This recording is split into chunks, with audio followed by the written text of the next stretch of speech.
સરેરાશના આવા પ્રશ્નોમાં શું કહે છે તો કેમ કહે છે એક ક્રિકેટ ટીમ દ્વારા બનાવેલ રનની સરેરાશ 50 છે. એટલે ક્રિકેટ ટીમમાં કેટલા ખેલાડી હોય મિત્રો? તો કે 11 ખેલાડી હોય. તો આના પરથી આપણને કુલ મળશે કે નહીં મળે? તો કે કુલ મળી જશે. કુલ બરાબર 11 ખેલાડી ગુણ્યા 50 એવરેજ એટલે 550 મળશે.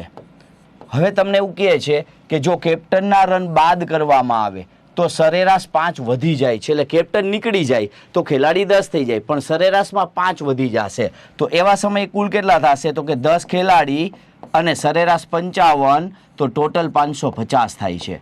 તો હવે આનો તફાવત શું આવે? તો કે 0 આવે. તો એનો અર્થ એવો થયો કે જે કેપ્ટન નીકળે છે એ 0 રનમાં આઉટ થયેલો હશે તો જ સરેરાશ આ રીતે વધી જાય છે અને કંઈ તફાવત આવતો નથી. તો આપણને કહી શકાય છે કે કેપ્ટનના રન કેટલા હશે? તો કે કેપ્ટનના રન 0 હશે. એટલે આપણો આન્સર કયો થઈ જશે? ઓપ્શન એ થશે. મિત્રો, આવા જ પ્રશ્નો શોર્ટ ટ્રિક્સથી જોવા માટે અમારી ચેનલને સબસ્ક્રાઈબ કરો.